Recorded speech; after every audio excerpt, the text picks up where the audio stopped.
In my seminars the last few years, I have covered what I have found to be those few simple basic principles that can make major changes in life and lifestyle. One of those subjects that gets the most comment is diseases of attitude. And out of that subject, worry and how to kick the worry habit have caused the most questions. So in this brief visit with you, let me give you my best look at worry, how to recognize it and define it, and what to do about it. And hopefully, these ideas will give you a good chance for confidence over worry. First of all, worry might well be killer number one. And if it is not the number one physical killer, although doctors tell us worriers die sooner than non-worriers, and we have all heard the expression, worry yourself to death, at least it is the number one killer of dreams and achievement, of energy and vitality and lifestyle. I know the damage and effect of this killer, worry, firsthand. I will spare you the details, but over a period of some 3 years, I let worry get out of hand. As I've mentioned before, I became a super worrier. I was good at it. The combination of small and big worries about my circumstances, what people thought of me, my finances, my abilities, the future, my progress, all led to a complete physical collapse. A stay in the hospital, emotional, mental, and physical exhaustion, and a deep despair I couldn't shake. A sad picture for a young man who should have been well on his way to carving out his share of opportunity. I am happy to tell you that good fortune came my way, and as many of you may be aware, I met a man, Mr. Earl Schoaf, with his ideas and inspiration and the help of a very close friend. I worked my way past the minefields of worry and disaster and out into the clear air of mental sunshine. And if I did it, anybody can do it. I'm not saying it's easy. It took me almost a full year to kick the worry habit. It took practice and much effort, but it was well worth it. Remember, don't ask for the task to be easy, just ask for it to be worth it. Don't wish it was easier, wish you were better. Don't ask for less challenge, ask for more skills. Don't ask for less problems, ask for more wisdom. It's the challenge that makes the experience, and life and its color and meaning and adventure for you is this collection of experiences. To wish them away is to wish your life away. So let's get to worry and what it is and what it does, how to define it, and what to do about it. And let's do it with eager, high hope that it won't be long until you will be free of the worry habit and on your way to the life and lifestyle that you want. First of all, let's define worry. There are many ways we could describe it. Worry is fear painting pictures in your mind. And if you watch that mental movie too long, you get a false picture of how things really are. Worry is a mental broadcasting station, and more often than not, it is false or at least distorted propaganda. Worry has that sneaky way of stopping short of giving you all the facts. Worry is often the trickery of mentally filtered facts on the negative side, and the bold declaration that these are all the facts. Worry has the mental audacity to suggest that the elevator only runs one way, down. Many times worry is a 5-alarm bell for a wastebasket fire. And worry is a depletion of constructive emotion. It's wasted mental energy. It's like letting the starter run the battery down when the car won't start. And worry is most often a lack of all the facts, a lack of full understanding, a lack of total information, and an unpreparedness of ability, knowledge, talent, courage, faith, and all the other virtues.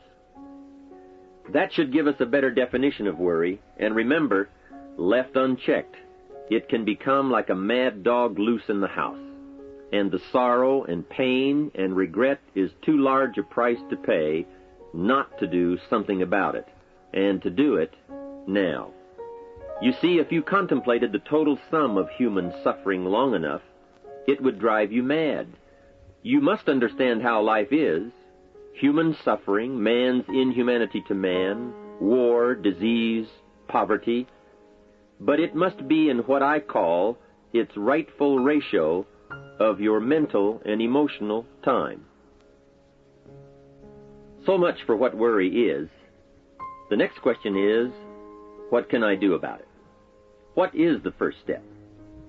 My best advice on this is to first recognize worry for what it is, admit what it does, and then decide you now want to be free. It first starts with decision on your part. And may I add, well, you should decide. Why let worry continue to take money out of your pocket and bank account? Why let worry any longer keep you from becoming all you can be?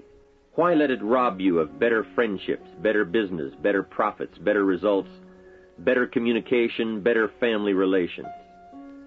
Why impose your worry on others any longer? It's a burden you can get rid of and a monkey you can get off your back. Why not be rid of those sinking, nagging feelings that all is not going to be well, that you can't do it, that it won't work out for the best? Worry is undue concern that takes up too much of your mental and emotional time. Now, we must all be concerned. Hey, life is no joke except to the jokers. Life and how to live it is a serious matter.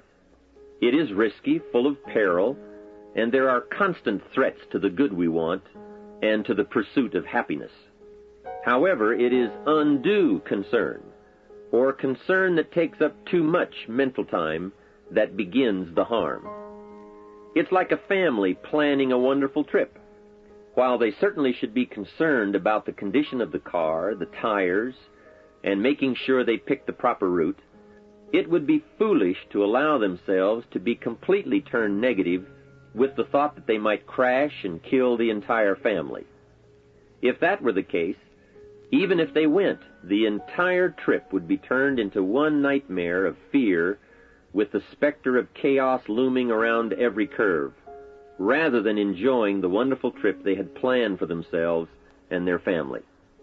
A lot of people do that with their entire life. So, start to make these declarations. And if you mean it, they will start you on your way to confidence and adventure, free of the worry habit. Say first, I've had it with worry. I'm tired of being beaten down and hassled with all those negative mental pictures. I refuse to be tricked by false facts.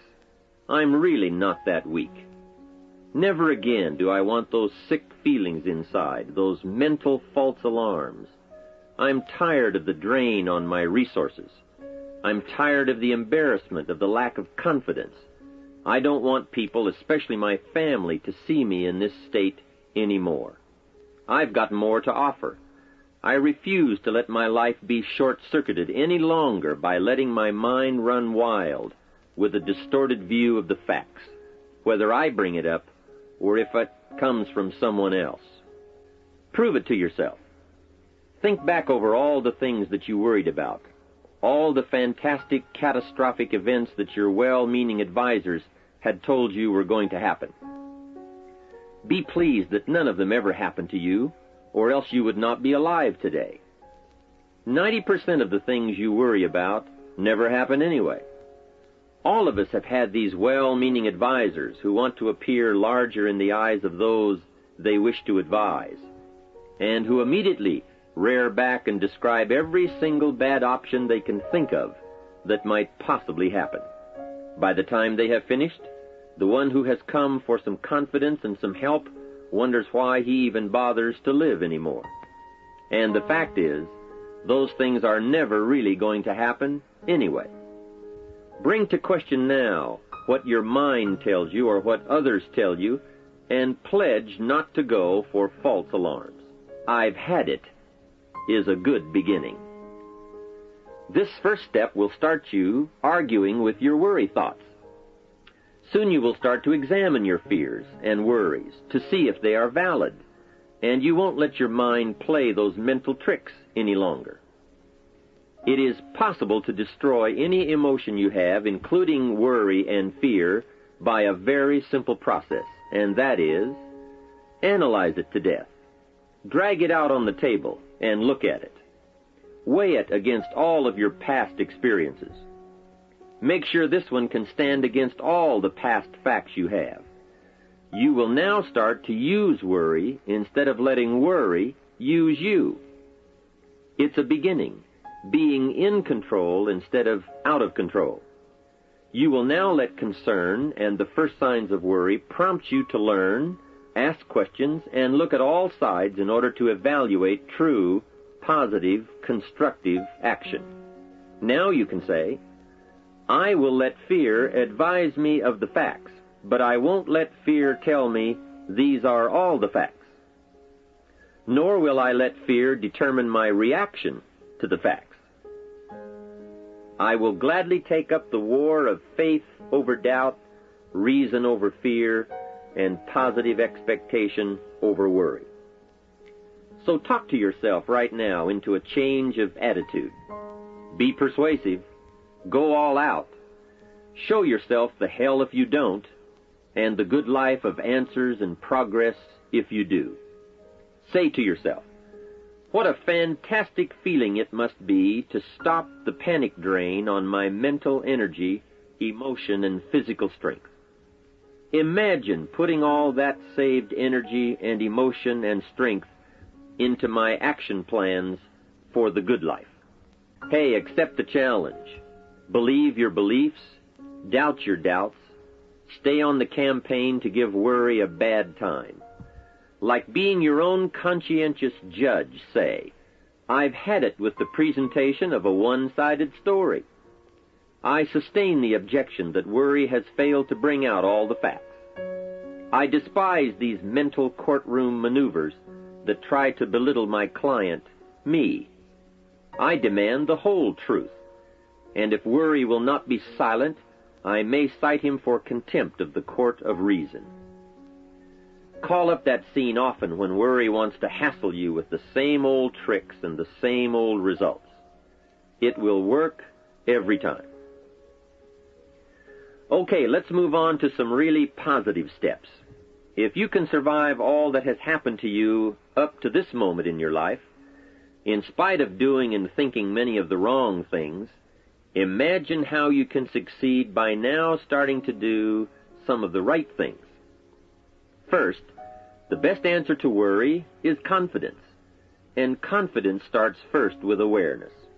Here is one of the most important lessons in life to learn. Life and business is like the changing seasons, and the real challenge of life is to learn how to handle the winter and take advantage of the spring. In short, that's it. You see, winter always comes, but so does the spring. Night follows day, but also day follows night. Sure, the tide goes out, but it always comes in. Opportunity follows difficulty as surely as difficulty follows opportunity. I have written and recorded much on how to take advantage of the spring, how to cash in on life's opportunities, work hard all summer, learn more ways to plant and protect what you invest, and to reap in the fall without complaint, knowing it's your harvest and you've reaped what you've sown. For this subject, however, let's talk about how to handle the winters, those times when worry like winter takes its heavy toll. So, we tell it like it is. Winter always comes. So does the night. Some happenings in our life will always be a cause for concern, and sometimes concern turns to worry, and worry turns to fear. But remember, that is to be expected.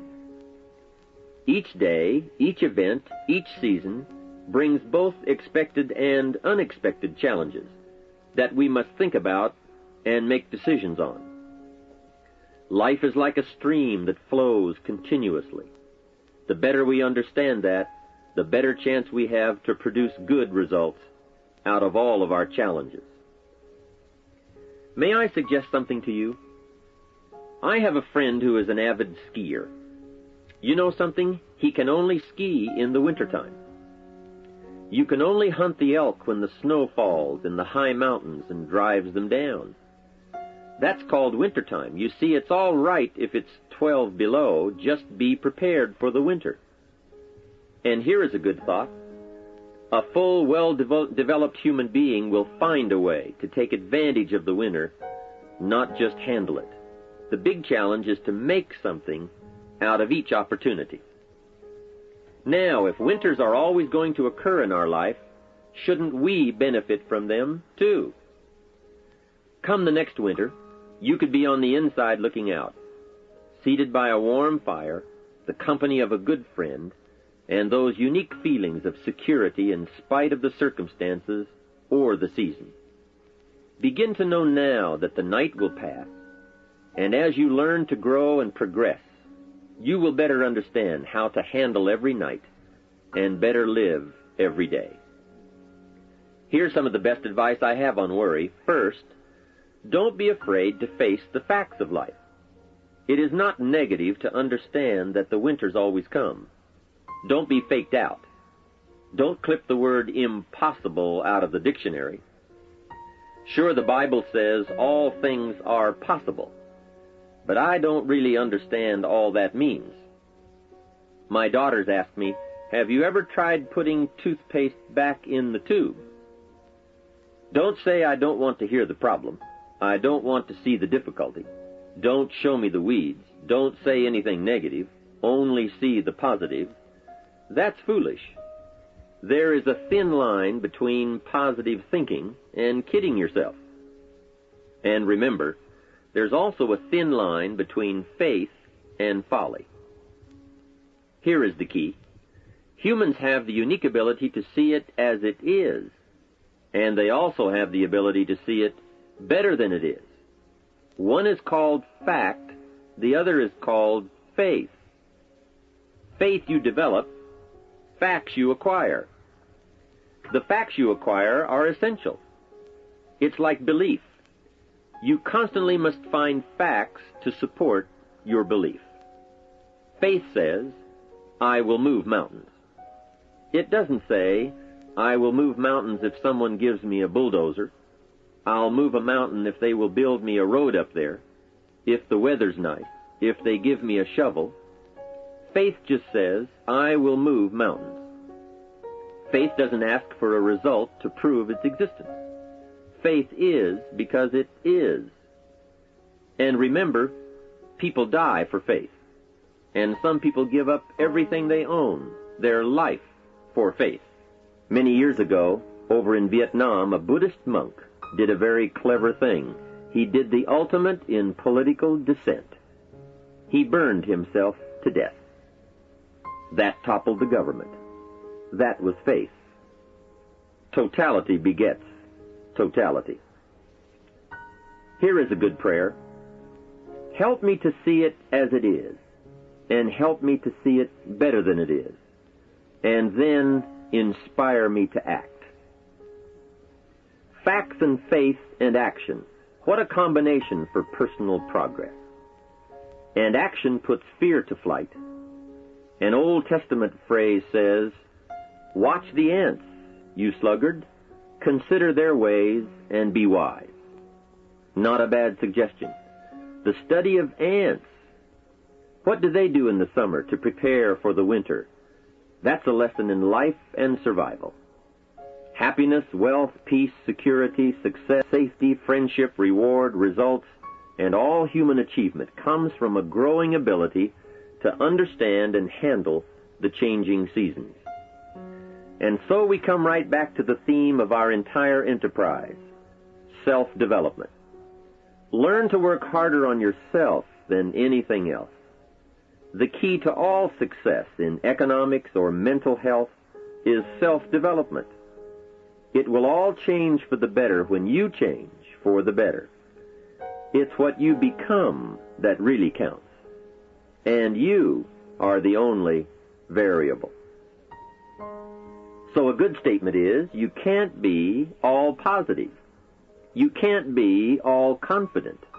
You can't be all faith. But confidence and faith and courage and inspiration can dominate worry and fear.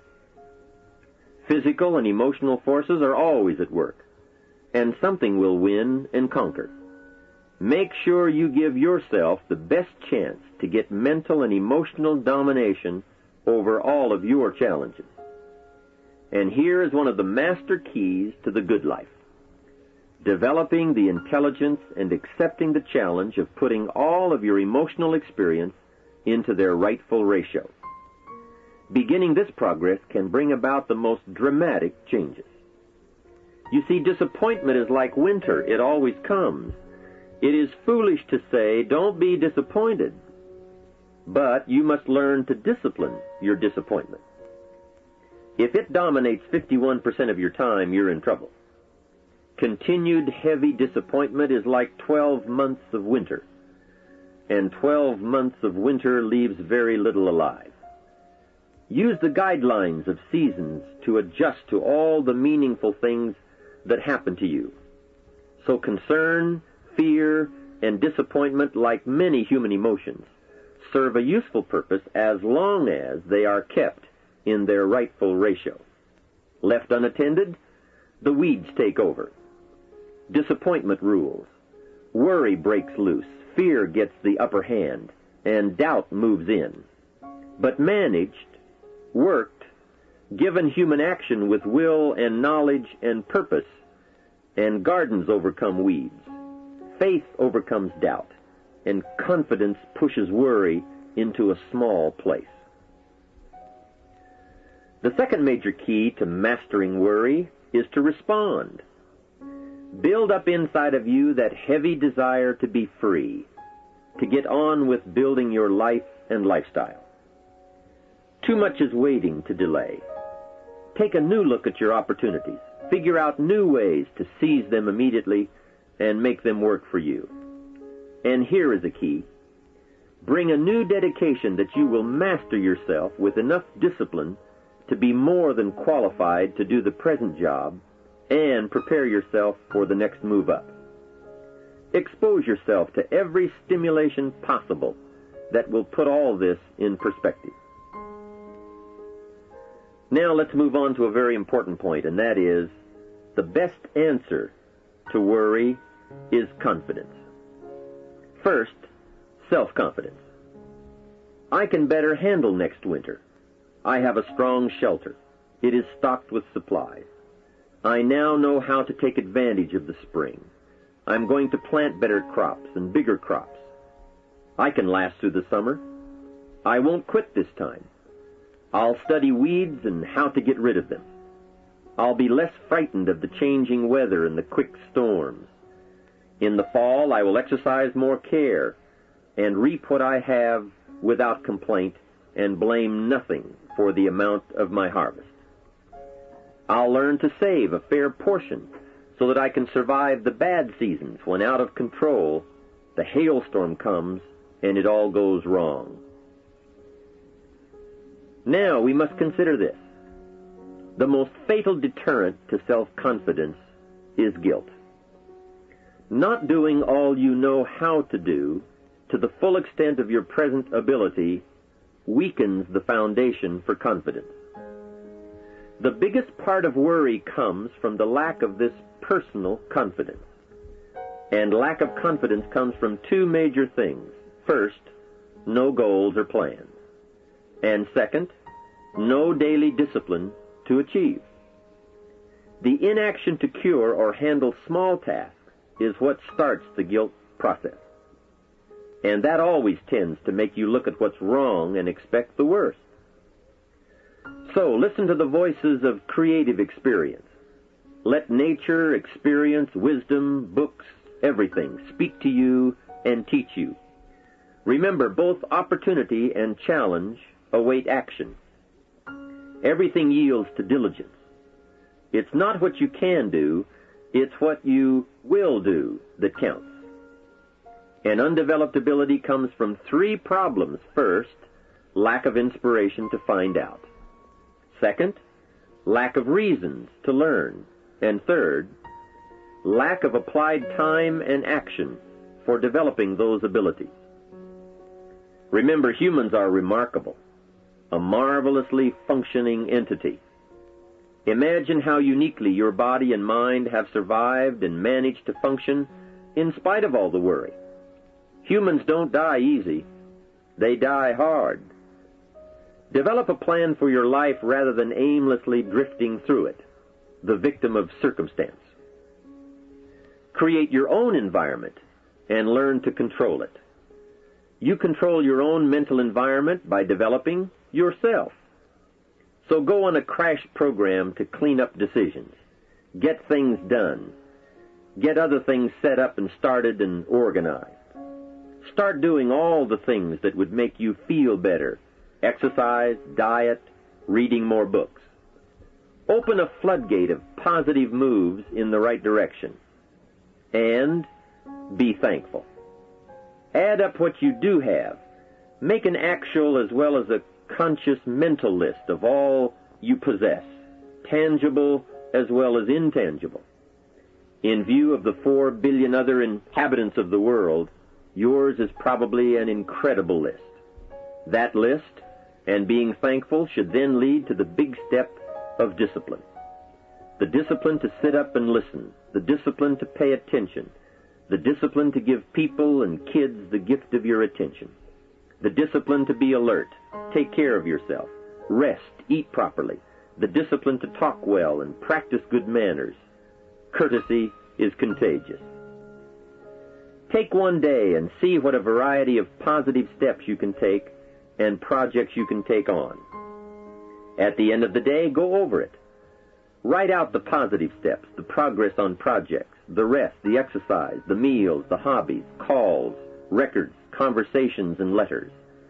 And speaking of calls and letters, write at least one encouraging letter or thank you note, and make at least one encouraging phone call or thank you call every week. Then have a friend help you, as one helped me, to get all the facts and prepare for action. From such a friendship, the greatest gift you can draw is the truth. To one of my dearest friends I said just the other day, as my friend, do me the one best thing you can do for me, and that is, tell me the truth. From there I can grow. I can start making wise decisions. We all admire poise, confidence, awareness, courtesy, good manners, courage, health, kindness, attention, beauty, speech, expression, and unhurried intensity, and talent at work. This can be your life. Say with me today, today I will draw on all I've learned and practiced, from curiosity to confidence, and I will utilize it all to meet the experiences and challenges that may come my way or that I may seek out. And if all I know and do does not meet or match some unforeseen challenge or experience, I will keep careful notes and take them to my private conference table and try to figure them out and learn and grow. Mixed in my curiosity is thanks that I'm alive and able to see and feel and learn and handle and enjoy being human and being alive, and having been given a chance to turn challenge into experience. How great to have a mind to expand and a soul to nourish, to have hands that can feel, a heart that can experience, a mind that can inquire and learn, a soul that can soar, a body that can respond, to know love, sadness, hope, disappointment, accomplishment, failure, thrills, terror, appreciation, bafflement, wonder, awe, frustration, misery, confidence, courage, contentment, impatience, expectation, apprehension, fulfillment, music, sound, pictures, art, beauty, and harmony. To have all this happen to one is one thing. To know it is all happening is much more. I wish for you that you might develop a growing awareness of the world around you and your possibilities in it. Develop a sense of history and destiny, and be grateful for the opportunity that you have to participate in that grand endeavor. To sum it all up, first understand what worry is. You now know that it can be beneficial and destructive depending on your awareness. Next, resolve to be free of the habit. That job is up to you, to work on yourself, to get the right attitude. Next, start the daily action of first cleaning up all your current situations. Remember, little achievements lead to confidence that conquers guilt. Then buy up every challenge to reach your goal. You can now handle it, the winter, the spring, the harvest. Bring a new zeal to every problem, to every fear, to every opportunity. The inspiration from it all and the immediate and future progress that will someday give you a view from the top of your goals, your adventure, and your achievements. In conclusion, let me give you one piece of poetry that sums up what a life of adventure should be like and how you should feel. You are now a seasoned warrior. You bear the scars of honorable battle. And here is where you stand today. The familiar words of William Henley, "Out of the darkness that covers me, black as the pit from pole to pole, I thank whatever gods may be for my unconquerable soul. In the fell clutch of circumstance I have not winced nor cried aloud. Under the bludgeonings of chance my head is bloody but unbowed. It matters not how strait the gate, nor charged to punishments the scroll. I am the captain of my fate, I am the master of my soul." From all of my staff, and from myself, personally, I want to thank you for listening. Let's do something remarkable.